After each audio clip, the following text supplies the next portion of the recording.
ठाकरेंचे शिवसेनेचे नेते अंबादास दानवेंना गेल्या 3 ते 4 दिवसांपासून जीवे मारण्याच्या धमक्या येत होत्या. कापून टाकू, फाडून टाकू अशा पद्धतीची भाषा यामध्ये वापरली जात होती आणि त्यामुळे दानवेंना आपल्या कुटुंबियांसाठी सुद्धा संरक्षण मागण्याची वेळ आली होती. पण आता दानवेंना धमकी देणारा हा व्यक्ती नेमका कोण आहे ते अखेर समोर आलंय. हा व्यक्ती भाजपचाच कार्यकर्ता असल्याचं आता उघड झालंय. दानवेंनी काहीच दिवसांपूर्वी भाजपच्या कल्याण गायकवाडांची कॉलर पकडल्याचा व्हिडिओ तुम्ही सर्वांनी पाहिलाच असेल आणि ते जे प्रकरण होतं त्याचा परिणाम किंवा त्याचं प्रत्युत्तर म्हणून आत्ताचं हे धमकी प्रकरण घडल्याचं निष्पन्न होतंय. नेमकं काय घडलंय अंबादास दानवेंसोबत? त्यांना धमकी देणारा तो भाजपचा कार्यकर्ता नेमका कोण आहे आणि त्यानं असं काय केलंय? सगळं पाहूयात या व्हिडिओच्या माध्यमातून. लगेच व्हिडिओला सुरुवात करूया. सुरुवातीला एक महत्त्वाची आठवण. तुम्ही जर अजूनही आमचं चॅनल सबस्क्राईब केलं नसेल तर ते जरूर करा. तुम्हाला जर आठवत असेल तर काहीच दिवसांपूर्वी छत्रपती संभाजीनगर पंचायत समिती सभापती निवडीच्या वेळी शिवसेना ठाकरे गटाचे नेते अंबादास दानवे यांनी भाजपच्या कल्याण गायकवाडांची कॉलर पकडली होती. त्याचा व्हिडिओ देखील प्रचंड व्हायरल झाला. आपल्या पक्षाचे 3 सदस्य गायब केल्याचा आरोप त्यावेळी दानवेंनी गायकवाडांवर केला होता आणि या निवडणुकीमध्ये कल्याण गायकवाड हेच सभापतीसुद्धा झाले. पण त्यांचा वाद जो आहे तो प्रचंड चर्चेत आला.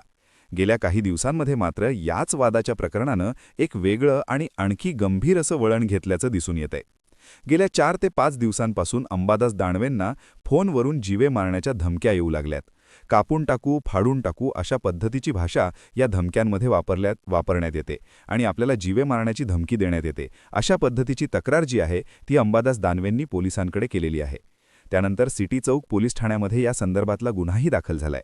पण आत्ता मात्र यामागे नेमकं कोण आहे ते समोर आलंय. अंबादासांना जीवे मारण्याची धमकी देणारा हा भाजपचाच कार्यकर्ता असून तो पंचायत समिती सभापती कल्याण गायकवाडांचा समर्थक असल्याची माहिती समोर येते. मी मगाशी सांगितलं त्याप्रमाणे सभापतीपदाच्या निवडीच्या दिवशी पंचायत समिती कार्यालयाच्या परिसरामध्ये अंबादास दानवेंनी भाजपचे उमेदवार कल्याण गायकवाडांची कॉलर धरली होती. तसेच आमचे सदस्य तुम्ही कुठे लपवून ठेवले तसा जाब विचारत त्यांना कानशिलात लगावल्या असं सुद्धा बोललं गेलं होतं. आणि याच घटनेचा राग मनात धरून गायकवाडांच्या समर्थकानंच दानवेंना फोन करून ही जीवे मारण्याची धमकी दिल्याचं आता समोर येते. पण आत्ता सभापती कल्याण गायकवाडांनी सुद्धा अशा पद्धतीनं जीवे मारण्याची धमकी देण्याचा प्रकार चुकीचा असल्याचं म्हणत आपली भूमिका स्पष्ट केली आहे. धमकी देणारा माझा समर्थक जरी असला तरी त्याच्या कृतीचं मी समर्थन करणार नाही असं गायकवाडांनी स्पष्टपणे सांगून टाकलंय. भाजपचा कार्यकर्ता असलेल्या या व्यक्तीनं सभापती कल्याण गायकवाडांची कॉलर का धरली असा जाब आपल्याला विचारण्यासाठी फोन केला होता अशी माहिती दानवेंनी यापूर्वी पोलिसांना दिली होती. तसंच 12 ते 15 जानेवारी दरम्यान आपल्याला 5 ते 6 वेळा असे धमक्यांचे फोन आल्याचं सुद्धा दानवेंनी माध्यमांना सांगितलं होतं.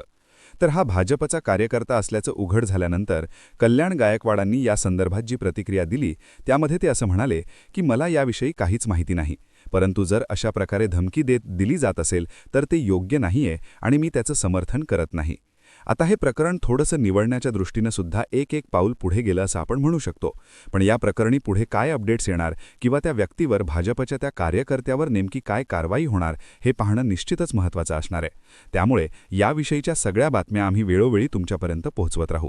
हे एकंदर प्रकरण आणि याबाबतच्या अपडेट्स याबद्दल तुम्हाला काय वाटतं? तुमची मतं काय आहेत? आम्हाला कमेंट बॉक्समध्ये नक्की सांगा. व्हिडिओ महत्त्वाचा वाटला तर तो लाईक आणि शेअर करायला विसरू नका.